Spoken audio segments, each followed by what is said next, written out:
Pequeno Príncipe, capítulo 9. Creio que ele se aproveitou de uma migração de pássaros selvagens para fugir. Na manhã da viagem, pôs o planeta em ordem. Resolveu cuidadosamente seus vulcões. Ele possuía 2 vulcões em atividade. E isso era muito cômodo para esquentar o café da manhã. Possuía também um vulcão extinto. Mas, como ele dizia, nunca se sabe. Resolveu também o extinto. Se não bem resolvidos, os vulcões queimam lentamente, constantemente, sem erupções.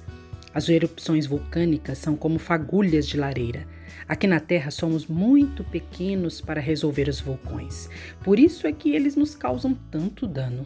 O Pequeno Príncipe arrancou também, não sem um pouquinho de tristeza, os últimos rebentos de baobás. Ele pensava em nunca mais voltar. Mas todos esses trabalhos rotineiros lhe pareceram naquela manhã extremamente agradáveis. E quando regou pela última vez a flor e se preparava para colocá-la sob a redoma, percebeu que tinha vontade de chorar.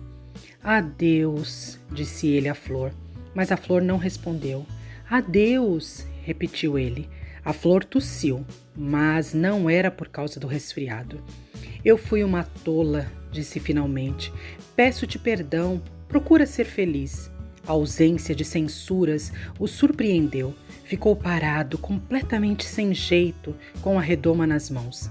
Não conseguia compreender aquela delicadeza. "É claro que eu te amo", disse a flor. "Foi minha culpa não perceberes isso. Mas não tem importância. Foste tão tolo quanto eu. Tenta ser feliz. Larga essa redoma, não preciso mais dela." "Mas o vento!" "Não estou tão resfriada assim. O ar fresco da noite me faz bem. Eu sou uma flor." "Mas os bichos! É preciso que eu suporte 2 ou 3 larvas se quiser conhecer as borboletas. Dizem que são tão belas. Do contrário, quem virá visitar-me?" "Tu estarás longe. Quanto aos bichos grandes, não tenho medo deles. Eu tenho as minhas garras." E ela mostrou ingenuamente seus 4 espinhos. E em seguida acrescentou: "Não demores assim, que é exaustante. Tu decidiste partir, então vai." Pois ela não queria que ele a visse chorar. Era uma flor muito orgulhosa. O Pequeno Príncipe, capítulo 10.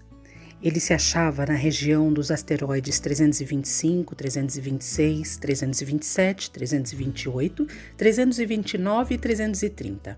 Começou então a visitá-los, para desta forma ter uma atividade e se instruir. O primeiro era habitado por um rei.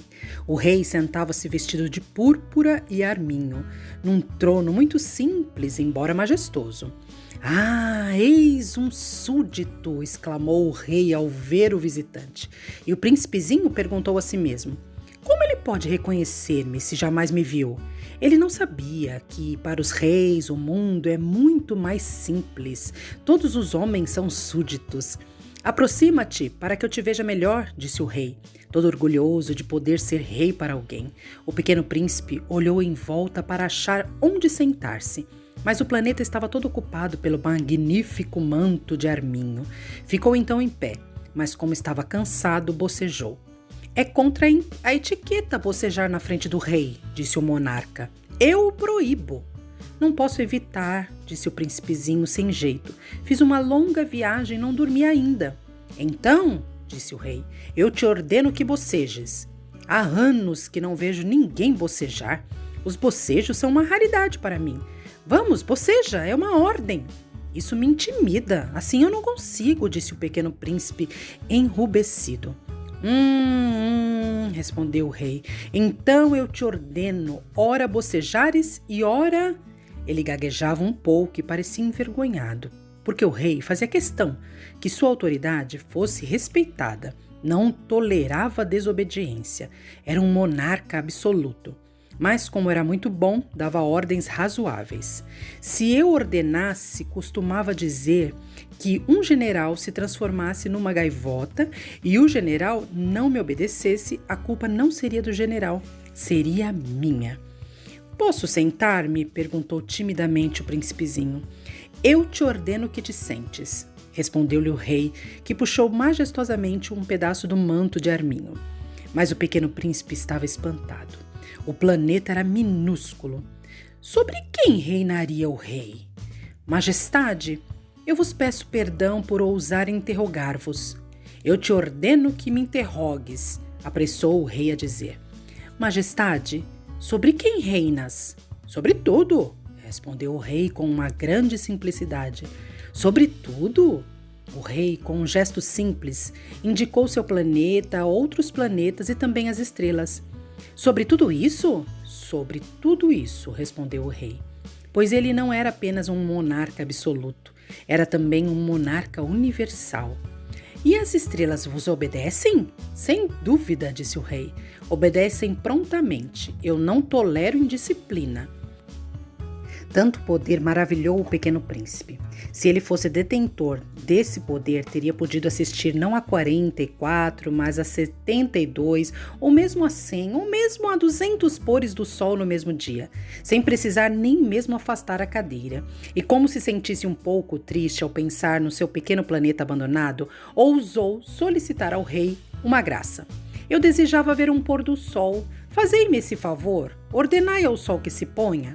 Se eu ordenasse a meu general voar de uma flor a outra como borboleta, ou escrever uma tragédia, ou transformar-se numa gaiola, e o general não executasse a ordem recebida, quem, ele ou eu, estaria errado? Vós, respondeu com firmeza o príncipezinho. Exato, é preciso exigir de cada um o que cada um pode dar, replicou o rei. A autoridade se baseia na razão. Se ordenares a teu povo que ele se lance ao mar, todos se rebelarão. Eu tenho o direito de exigir obediência porque minhas ordens são razoáveis. E meu pôr do sol? Lembrou o pequeno príncipe que nunca esquecia uma pergunta que tivesse feito. Teu pôr do sol tu o terás, eu o exigirei. Mas eu esperarei na minha sabedoria de governante que as condições sejam favoráveis. Quando serão? Indagou o príncipe. Respondeu o rei, que consultou inicialmente um enorme calendário. Será por volta de 7h40 esta noite. E tu verás como eu sou bem obedecido. O príncipezinho bocejou, sentia falta do pôr do sol e também já estava começando a se aborrecer.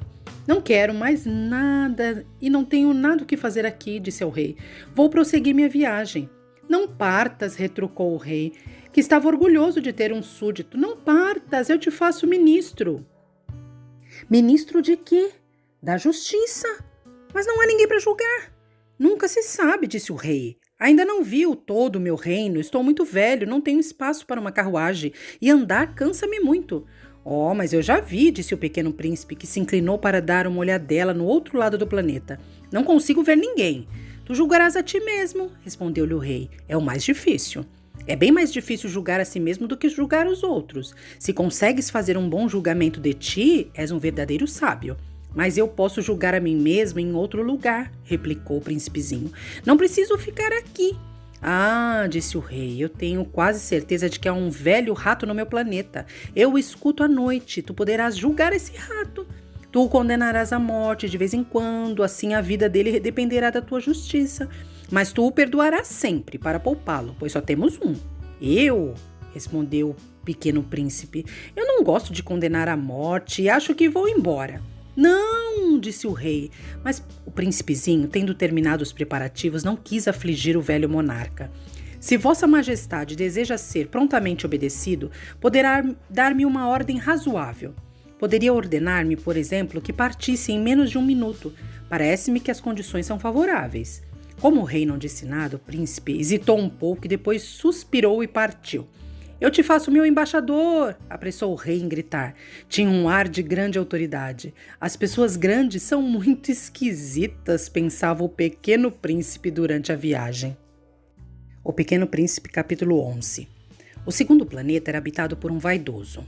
Ah, um admirador vem visitar-me, exclamou à distância o vaidoso, mal avistar o príncipezinho. Porque para os vaidosos, os outros homens são seus admiradores. Bom dia, disse o pequeno príncipe. Tu tens um chapéu engraçado. É para agradecer, exclamou o vaidoso. Para agradecer quando me aclamam. Infelizmente não passa ninguém por aqui. Ah, é? Disse o pequeno príncipe, sem compreender. Bate tuas mãos uma na outra, sugeriu o vaidoso. O príncipezinho bateu as mãos uma na outra. O vaidoso agradeceu modestamente, erguendo o chapéu. Ah, isso é mais divertido que a visita ao rei, disse a si mesmo, e recomeçou a bater as mãos uma na outra. O vaidoso tornou a agradecer, tirando o chapéu. Após 5 minutos de exercício, o príncipezinho cansou-se com a sua monotonia daquele jogo. E para o chapéu cair, perguntou ele, o que é preciso? Ah, mas o vaidoso não ouviu. Os vaidosos só ouvem os elogios. Não é verdade que tu me admiras muito? Perguntou ele ao pequeno príncipe. Que quer dizer admirar? Admirar significa reconhecer que sou o homem mais belo, mais bem vestido, mais rico, mais inteligente de todo o planeta. Mas só tu moras no teu planeta. Dá-me esse prazer, admira-me assim mesmo. Eu te admiro, disse o príncipezinho, dando de ombros. Mas de que te serve isso? E o pequeno príncipe foi-se embora. As pessoas grandes são de fato muito estranhas, pensou ele, continuando a sua viagem.